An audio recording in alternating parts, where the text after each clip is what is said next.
আজকে ব্রিগেডের মঞ্চ থেকে একের পর এক চমক। দেখুন, সকাল থেকে আমরা দেখাচ্ছিলাম যে র্যাম্প কার্যত এই প্রথম ব্রিগেডের ইতিহাসে, সেই র্যাম্প তো ছিলেই, সেই র্যাম্পে হাঁটলেন 42 জন প্রার্থী। মমতা বন্দ্যোপাধ্যায় আমরা দেখেছিলাম এতকাল তিনি তার বাড়িতে বসে প্রার্থী তালিকা ঘোষণা করতেন, কিন্তু এবার পুরোটাই পাল্টে গেল। মমতা বন্দ্যোপাধ্যায় স্টেজে রয়েছেন, প্রার্থী তালিকা ঘোষণা করলেন। অভিষেক বন্দ্যোপাধ্যায় অর্থাৎ মমতা বন্দ্যোপাধ্যায় এবং তৃণমূল কংগ্রেস সবার সামনে একটা বার্তা দিতে চাইলো, এটা নিয়ে কোনো সন্দেহ নেই। 42 জন, সেখানেও চমক। 11 জন এমএলএ কে টিকিট দিয়েছে তৃণমূল কংগ্রেস।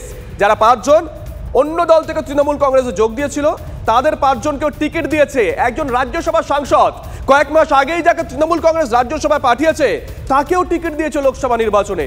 একের পর এক চমক। রাজা আমাদের সঙ্গে রয়েছেন, আমাদের সহকর্মী। নিউজ রুম থেকে যাই রাজার কাছে। রাজা, একে একে যদি যাই, শহর কলকাতা, উত্তর কলকাতা, এই উত্তর কলকাতায় সুদীপ বন্দ্যোপাধ্যায়কে প্রার্থী দেখতে চাননি কুণাল ঘোষ, প্রকাশ্যে বলেছিলেন মহিলা কাউকে দেওয়া হোক। তারপরে অবশ্য সন্ধ্যাকালীন চা, যেটা নিয়ে এখন চর্চা রাজনৈতিক মহলে, সেই সুদীপ বন্দ্যোপাধ্যায়ের উপর দল আস্থা রেখেছে।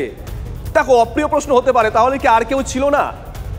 না, অনেকেই ছিল। দেখো, তৃণমূল কংগ্রেস শাসক দল, প্রার্থী জোগাড় করতে বেগ পেতে হলেও কোনো জায়গায় নাম বেরোতো না এমন নয়, রিস্ক নিতে পারেনি। দেখো, সিজনড পলিটিশিয়ান সুদীপ বন্দ্যোপাধ্যায়, মানে লোকসভা বিধানসভা এরা বহু ঘাটের জল খেয়েছেন।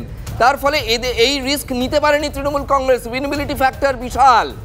প্লাস আর একটা ব্যাপার, সৌগত রায়, তো এই যে বলা হচ্ছিল ব্রাত্য বসুর নাম, ভাবনা চিন্তা করলে হয়তো আসতেও পারতো, কিন্তু প্রশ্ন হচ্ছে তাহলে তোমাকে বিকল্প শিক্ষামন্ত্রী ভাবতে হবে। এই মুহূর্তে শিক্ষামন্ত্রী হিসেবে ব্রাত্য বসু ভালোই চালাচ্ছেন বলে দলের অন্দরে রিপোর্ট। তার ফলে তাহলে সৌগত রায়কে বদলাম। সৌগত রায় একদম, তার পাবলিক ইমেজ কিন্তু অসাধারণ। মানে তিনি পাড়ার শনি পুজোতেও যোগদান করেন, ছুটির দিনে যে কোনো রক্তদান শিবির, এই বয়সেও সৌগত বাবু তিনি মানে কর্মীদের মধ্যে ঘুরে বেড়ান। ফলে এইগুলো পার্টির রিস্ক নিতে পারেনি। মানে একই রকম ভাবে তাহলে বারাসত কাকলি ঘোষ দস্তিদার তো যথেষ্ট এবল পলিটিশিয়ান এবং যথেষ্ট সুবক্তা। পার্লামেন্টের ভেতরে ভালো বলার লোক তো থাকতে হবে রে ভাই, যারা দেখেছে পার্লামেন্ট বহু বছর ধরে। তাই তো একটা নতুন বিল এলো, পড়ে সঙ্গে সঙ্গে তো মানে বুঝতে হবে, না তুমি প্রতিবাদটা কি করে করবে। ফলে কোথাও একটা নবীন প্রবীণের মিশেল, বৃদ্ধতন্ত্র পুরোপুরি ছেটে ফেলো, এটা কিন্তু এত সহজ হলো না তৃণমূলের পক্ষে। আর একটা কথা, আবার দেখো ইয়াং ফেস, মালদা দক্ষিণ, এই সাংবাদিকতার জগতেই আমাদের পুরনো সহকর্মী শাহনাজ রায়হান বলে যাকে দেওয়া হয়েছে, ইনি কিন্তু শিক্ষিত সংখ্যালঘু মুখ, মালদারি ভূমিপুত্র, তাকে দেওয়া হয়েছে। এইটা কিন্তু একটা এক্সপেরিমেন্ট তৃণমূল গেল। সঙ্গে থাকো আরো একজন ইয়ং এমএলএ, যিনি কয়েকদিন আগে বিজেপির টিকিটে জিতেছিলেন 21-এর নির্বাচনে। কয়েকদিন আগে তৃণমূলে রাস্তায় দাঁড়িয়ে জয়েনিং হয়েছে, তার জানিয়ে চর্চা হয়েছে। শোনা গেছিল 2019-এ তাকে বিজেপি প্রার্থী করতে গেছিল, প্রথম চয়েস ছিলেন, কিন্তু কোনো কারণে প্রার্থী হয়নি বলে জগন্নাথ সরকারকে প্রার্থী করা হয়েছে। সেই মুকুটমণি অধিকারীর কথা বলছিলাম। আজকে রানাঘাট থেকে তাকে প্রার্থী করেছে তৃণমূল কংগ্রেস, দল বদলের কয়েকদিনের মধ্যেই। জগন্নাথ সরকার তিনি বিষয়টাকে দেখছেন কিভাবে, শোনাই তার বক্তব্য। স্বাগত জানাই, সম্মুখ সমরে লড়াই হবে, তবে এ লড়াই অসম লড়াই। অন্য কেউ প্রার্থী হলে কমসে কম ব্যবধানটা 1 লক্ষ কম থাকতো, আর তার সঙ্গে যা ব্যবধান হতো 1 লক্ষ বেড়ে গেল। কারণ আমি নিশ্চিতভাবে জানি মুকুটমণিকে তৃণমূলের পক্ষ থেকে একটা বড় অংশ কোনো মতেই মেনে নেবে না, এবং ভারতীয় জনতা পার্টি আদর্শ ভিত্তিক দল, সেই দলের কোনো কর্মী, একটা কর্মীকেও যেমন তিনি তৃণমূলে নিয়ে যেতে পারবেন না, একটা ভোটও পড়বে না।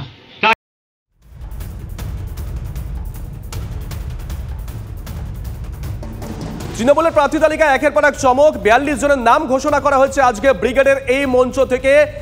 একের পর এক চমক রয়েছে। 11 জন এমএলএ, তাকে তৃণমূল কংগ্রেস টিকিট দিয়েছে, একজন রাজ্যসভা সাংসদকে টিকিট দিয়েছে।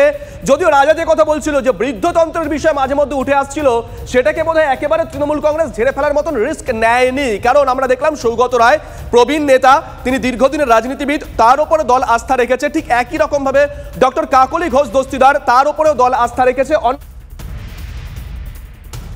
তৃণমূলের প্রার্থী নিয়ে ভীত, আতঙ্কিত, উল্লসিত, প্রহারিত। এই কমপ্লিটলি পিসি ভাইপোর কোম্পানি, এরা বিভিন্ন স্তরের কর্মচারী। এবং মমতা ব্যানার্জি আবার বলবে 42টা কেন্দ্রেই আমি প্রার্থী। আবার যখন চুরি ধরা পড়বে বলে পার্থতা এসব করেছে, আমি মানিক এসব কাজ করতে পারে ভাবতে পারি।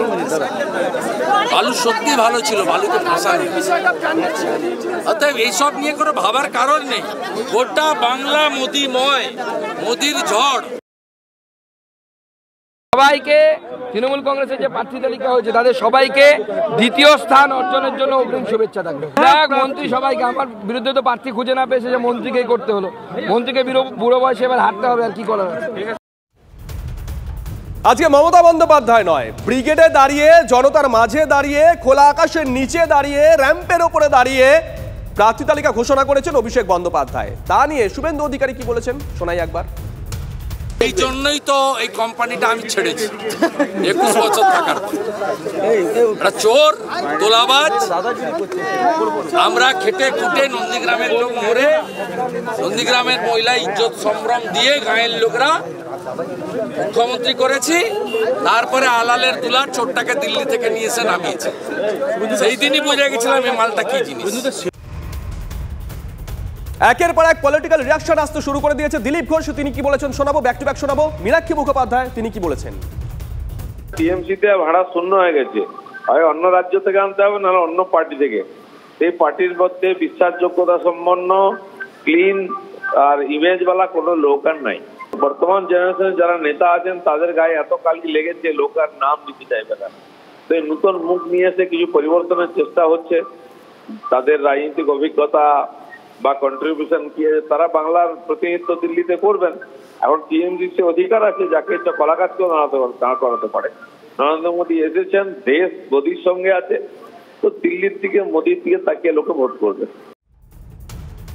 কি কপাল মারি আপনাদের, একদিকে মুকুল, একদিকে মুকুটমণি, আর একদিকে মহুয়া, লেখেল সাবাস। ওকে বেটা পিএসসি চেয়ারম্যান করলো,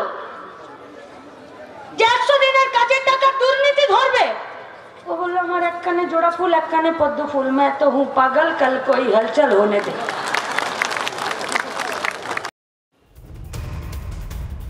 জনগর্জন সভায় মমতার নিশানায় কেন্দ্র। আমাদের টাকা নিয়ে আমাদের দিচ্ছে না, কটাক্ষ তৃণমূল নেত্রীর। এনআরসি হতে দেব না, ব্রিগেড মঞ্চে হুঙ্কার মমতার। হাজার হাজার চাকরি খেয়েছে, এবার জনতা বিচার করবে, বিজেপিকে চ্যালেঞ্জ মমতার।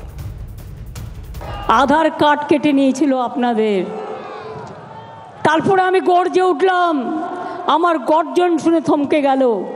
ইলেকশনের আগে বলবে কে দেবো, কে দেবে না, ওটা ব্যাঁ দেবে, তার মানে ব্যাকআউট করবে, এবং ইলেকশনের পরে আপনাদের সব কেড়ে নেওয়া হবে আর ওপার বাংলায় পাঠিয়ে দেওয়ার চেষ্টা করা হবে। কিন্তু আমরা আপনাদের শেল্টার দেবো, আমরা আপনাদের কাউকে ডিটেনশন ক্যাম্পে যেতে দেবো না। পাল্টা সুকান্ত মজুমদার তিনি কি বলেছেন শোনাই। ওনার জমিদারি নাকি হতে দেবে না। ব্রিগেডের মঞ্চে গর্জন অভিষেকের, নাম না করে অভিজিৎ গাঙ্গুলিকে নিশানা। বিচারপতির আগে চোরেদের জেলে পাঠাতেন, এখন চোরেরা বিচারপতিকে উত্তরীয় পড়ায়। দুর্নীতিগ্রস্তরাই এখন প্রধানমন্ত্রীর পাশে, অল আউট অ্যাটাক ঘাসফুল সেনাপতি। আমি বিচারপতি নিয়ে কিচ্ছু বলবো, আমি খালি এটুকু বলবো যে আগে আমাদের দেশে কেউ যদি চুরি করত বা খুন করত, বিচারপতিরা তাদের জেলে পাঠাতো। আর আজকে মোদিজির ভারতবর্ষে চোরেরা, খুনিরা বিচারপতিদের উত্তরীয় পড়িয়ে দলে স্বাগত জানাচ্ছে। আবাসের বকেয়া নিয়ে কেন্দ্রকে নিশানা অভিষেক বন্দ্যোপাধ্যায়ের। 3 বছরে আবাসের 1 টাকাও পাঠায়নি কেন্দ্র। সাহস থাকলে বিতর্কে বসুন, বিজেপিকে চ্যালেঞ্জ তৃণমূলের নাম্বার 2। গত 3 বছরে উনি 42,000 কোটি টাকা বাংলার আবাসের জন্য পাঠিয়েছেন। এখানে আমি একটা চিঠি আপনাদের সামনে তুলে ধরছি। চিঠিটা পশ্চিমবঙ্গ সরকারের তরফ থেকে 14ই ডিসেম্বর 2022 সালে কেন্দ্র সরকারকে পাঠানো হয়েছে। যে পরের বার আপনি যখন বাংলায় আসবেন, এই গত 3টে অর্থবর্ষে আপনার সরকার কত টাকা আবাসে দিয়েছে তার শ্বেতপত্রটা প্রকাশ করবেন। আর তা যদি না পারেন, বিজেপির যে কোনো নেতা, কেন্দ্রীয় সরকারের যে কোনো সচিবকে আপনি কলকাতায় পাঠাবেন। জায়গা আপনি ঠিক করুন, সঞ্চালক আপনি ঠিক করুন, সময় আপনি ঠিক করুন। একদিকে আমার তথ্য থাকবে, মমতা ব্যানার্জির তথ্য পরিসংখ্যান, আর একদিকে আপনার থাকবে। দুধ কা দুধ পানি কা পানি, সামনে আসার সাহস আপনাদের নেই, আপনারা মিথ্যে কথা বলছেন। চলুন একটা ছবি দেখাই, দেখুন ছবি। রায়গঞ্জে তৃণমূল প্রার্থী কৃষ্ণ কল্যাণী আর নাম ঘোষণা হতেই আবির খেলায় মেতে উঠেছেন কর্মী সমর্থকরা। ছবি দেখুন, রায়গঞ্জের ছবি আমরা দেখাচ্ছি। কৃষ্ণ কল্যাণীর নাম ঘোষণা হতেই তৃণমূল কংগ্রেসের কর্মী সমর্থকরা রাস্তায় নেমে এসেছেন, আবির খেলায় মেতে উঠেছেন তার বাড়ির সামনে।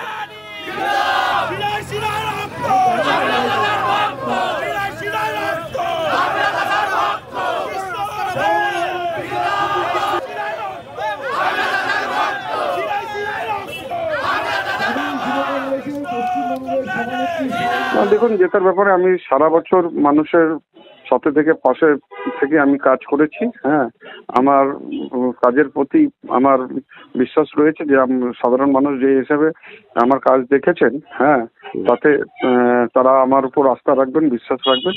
আমি আমার বিধায়কের এই 3 বছরের কার্যকাল কি করেছি আমার নিজের রিপোর্ট কার্ডের মাধ্যম দিয়ে জনগণকে আমি জানিয়েছি।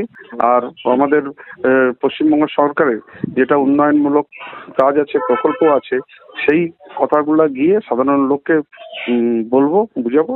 তাতে আমি নিশ্চিত সাধারণ লোক আমার উপর আস্থা রাখবেন, বিশ্বাস রাখবেন, আর তাদের জনমতটা আমার উপর দেবেন আর আমাকে বিপুল ভোটে জয়যুক্ত করেন।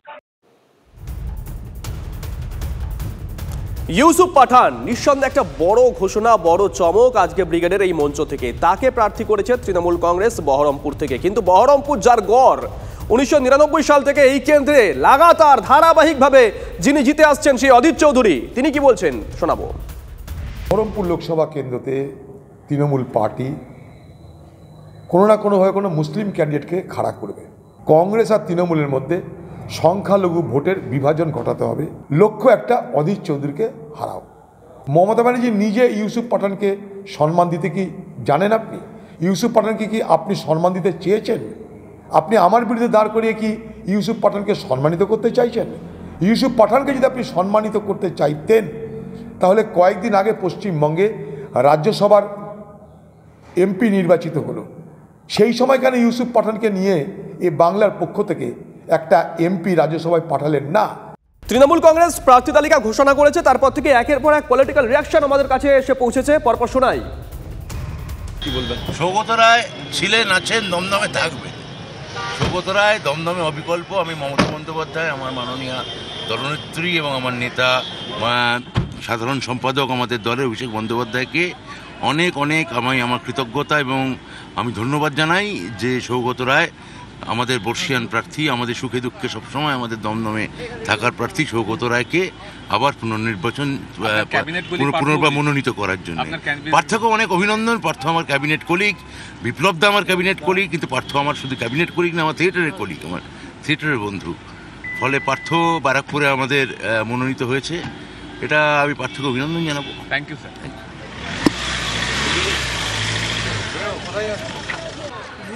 42টা প্রার্থী ঘোষণা হয়ে গেল, কি বুঝছেন? প্রার্থী মনোৎপুত সবারই মনোৎপুত, দেখে শুনে দিয়েছে মমতা ব্যানার্জি এবং অভিষেক ব্যানার্জি। আমি নিশ্চিত যে বলে আমরা অসাধারণ ফল করব। ওই নৈহাটিতে পার্থভূমিক হয়েছেন, আপনারই কার্যত এলাকা বলা চলে। অর্জুন সিং এর একটু রাগ হয়েছে তো? সব জানি না, এ তো ক্যান্ডিডেট হলে সবাই পাবে, তার কি মানে আছে? অনেকেই তো বাদ গেছে, আমাদের এ বাদ গেছে, কি হুগলির নামটা কি, অপরূপা বাদ গেছে, আজ যেতেই পারে। তাহলে সমস্যা হতে পারে ওই অর্জুন সিং বনাম পার্থভূমিক বা আবার দল বদলের কোনো সম্ভাবনা? আমার মনে হয় না। যে যারা নমিনেশন পেলেন না বা যারা প্রতিদ্বন্দ্বিতা করছেন না তারা দলের সম্পদ নন, এই কথাটা কোনো নেতা কোনো নেত্রী কখনোই বলেননি। Thank you. কি বলবেন দাদা? আবার তুমি এসো কালকে, আমি বলবো একটু এক লাইন এই জাস্ট অ্যানাউন্সটা হওয়ার পরে এক লাইন দাদা। অ্যানাউন্স মানে কি? আমি গর্বিত, আমার দল আমাকে চেয়েছে, বলেছে মমতা ব্যানার্জি, অভিষেক ব্যানার্জি, আর আমি প্রথম ফুটবলার সাংসদ হয়েছিলাম। পরপর 3 বার আমরা জিতেছি, এই 4 নম্বর আমি সুযোগ পেয়েছি। চেষ্টা করবো হাওড়ার মানুষকে ভালোবাসা সঙ্গে করা। হাওড়ার মানুষকে এতদিন আমাকে দিতে রেখেছে। ফার্স্ট ফুটবলার এমপি আমি, প্রসূন ব্যানার্জি আছে। দেখি আরও মানুষের মধ্যে যাবো, চেষ্টা করবো কাজ করা। Thank you.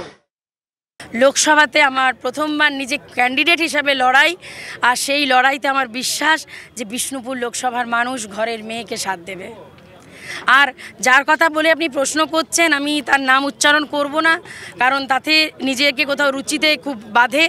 একটাই কথা বলবো, আমি বিষ্ণুপুরের মানুষকে যে পরিমাণ উনি ঠকিয়েছেন, যে পরিমাণ বিষ্ণুপুর লোকসভার মানুষের প্রতি উনি 10টা বছর অন্যায় করেছেন, নিজের দলীয় কর্মীদের ফোন ধরেননি, দলের মানুষের পাশে পর্যন্ত থাকেননি, আজকে সেই মানুষটাকে বিষ্ণুপুরের মানুষ নিশ্চিত ছুঁড়ে ফেলে দেবে।